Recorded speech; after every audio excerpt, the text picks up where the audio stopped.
you're discussing this, I'm just thinking back to like hiring and recruiting process now, and how all these lessons, everything you're now. This is the $1 million question. When you're trying to find somebody that's going to be successful in a role where you do have to eliminate certain, not people in terms, but like if they don't have the skill set, they can't be in that role. Yeah.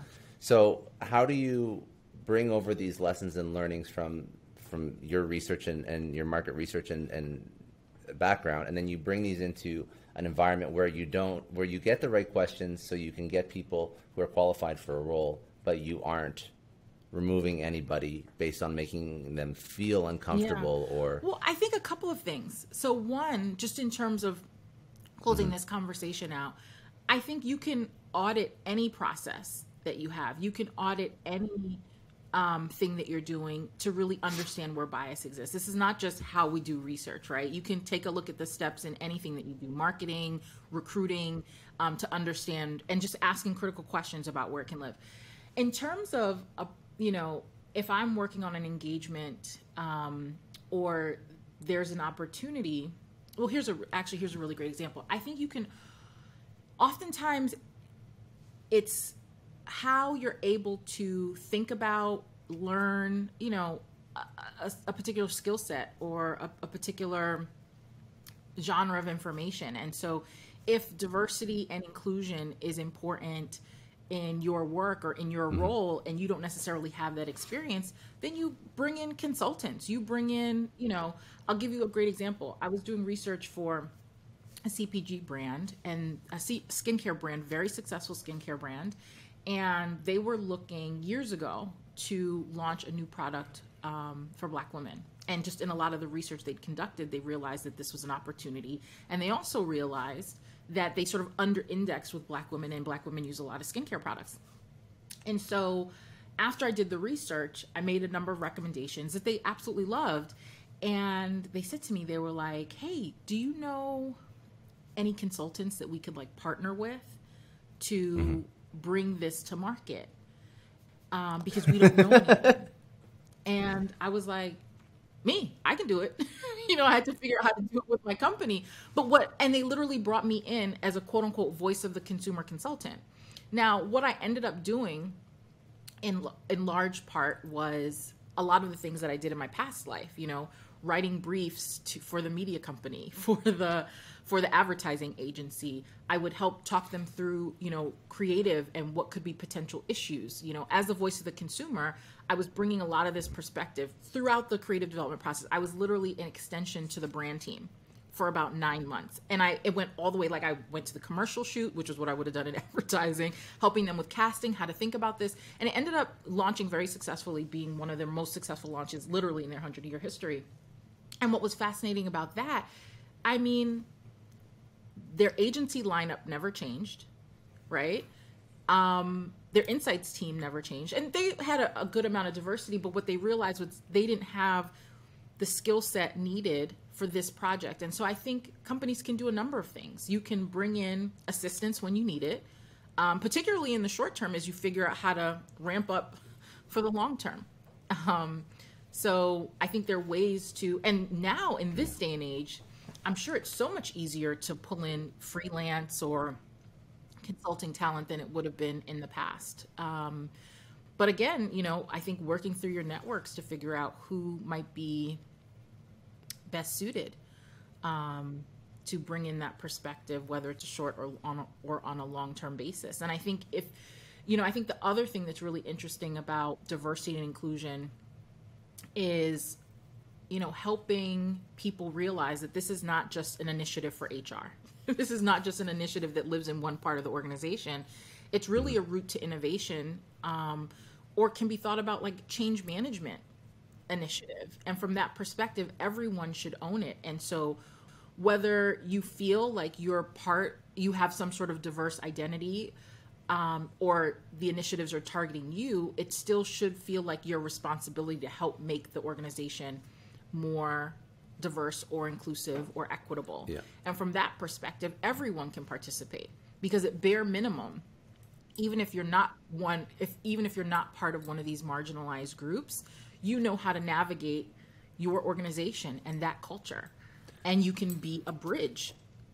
So one point. So let's Yeah. because that's going to segue into another story that you were telling me before. See, I told you we should have just done these stories at the beginning because they were all really good stories. Anyways, so Okay. one point on this. So let's not diminish how important this is for diversity, but everything that we just discovered and spoke about for the past 30 minutes, these are all just best practices in terms of taking any product to market.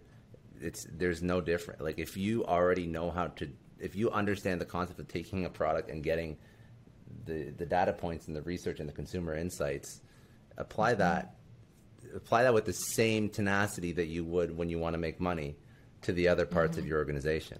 And that's really what it is at its core. I think the challenge is it's easier for people to understand or spot discrepancies when they're part of that group, because they know automatically something's wrong, right? And so the challenge is, how do you spot discrepancies if you're not part of that group? Okay, so tell me the story about, you said you were working with an organization. A guy comes up to you, I think, and he says like, hey, I'm not part of any of these groups. How can I help? Because I'm sure, like, let's be honest. I'm pretty sure that has gone through the head of many people in many companies over the past 2 years, right? So, yeah. So to set it up, So doing work for a media company, and so many brands today, they want to learn more about the evolving demographics in the country. When you look at Gen Z, for instance, and that's what I find so interesting about Gen Z. So the oldest person in Gen Z right now is maybe 24, right? Gen Z is the most diverse generation that we have. It's almost 50% people of color. In some parts of the country, like California, it's 60% people of color, right? And so one of the things that we have to keep in mind, like if we're creating products that literally appeal to the future, they need to feel diverse and be inclusive, right? Not only for the 50 or 60% of the people of color, but also for the 40 to 50% people who are not of color, because they're accustomed to being with people of color, right? It's just a higher expectation. And so because of this, as we are helping our client partners, understand changing demographics and how to think about consumers, how to think about Gen Z, how to think about all these things, we often conduct these like workshops to help them action the learning and potentially understand any barriers that might exist in their organization to reaching this type of, inclusion, diversity, etc. And so doing, a series of workshops with about anywhere from 10 to 15 people. And you have to think a lot of these people are in these workshops with their boss. We're trying to understand, where in their processes, where, they could be more inclusive, more diverse, and talking about many different things.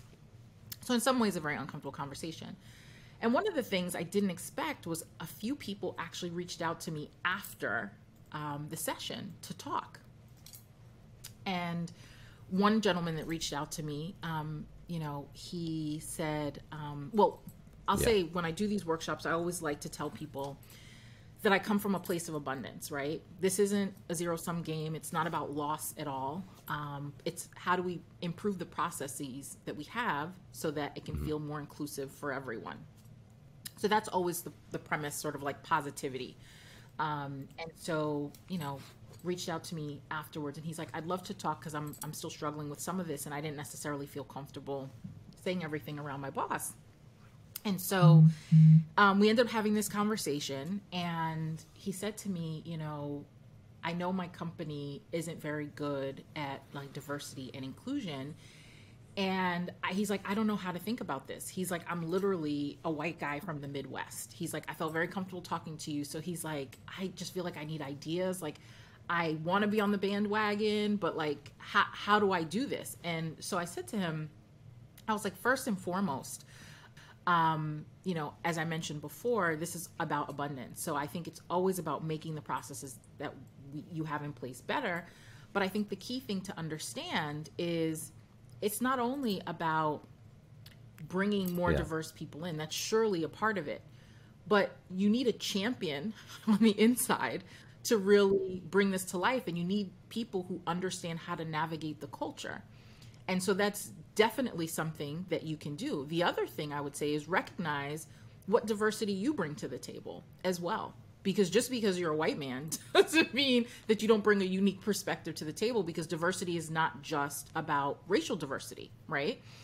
You know, you're working in California. How many people on your team are from the Midwest? I'm sure you bring a perspective, an upbringing. Yeah, but also a frame of mind too, right? I think he said, yeah, my parents. No, it's true. But I was going to say, like, a frame of mind, like the fact that the guy's asking you this question is indicative of enough that there's somebody that wants to do something or change something in a good way.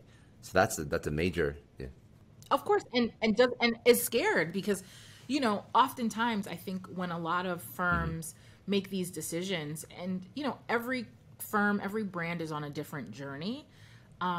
But sometimes people don't understand what the actual goals are. We want to be more diverse. What does that mean? And all types of employees are asking questions internally, not just the Black people or the Hispanic people or the LGBTQ plus people, right? Everyone wants to know what this means and what we're actually working towards. And I think having clearly articulated goals on that front is really important. Very good. Very good. Cool. So, you know, it's so funny when we first started this conversation, you're like, well, we can talk about a whole bunch of things, and then, like, you know, diversity is like a portion of like what I do, and then you go into like this, you like the most clinical, like educational, like I feel like, you know, I just got like a full behind the curtain view of how we should actually look at diversity. It was very, very good. Thank you, really. No, you're welcome. I mean, one of the things I love about diversity and inclusion, just as sort of like a topic area, it's the thing that I love about qualitative research. It's interdisciplinary. It can apply to everything. And so you can end up having, you know, I didn't really think about it at the time, but when I was in college, you know, I was a double major, and Afro-American Studies, for instance, they had professors from almost every different department. They had history professors, they had English professors, they had sociology professors, you name it, because it was literally interdisciplinary. And so as I think about diversity and inclusion, I literally think about it that way. You can get experts from anywhere, because it can apply to every category, every business topic, everything.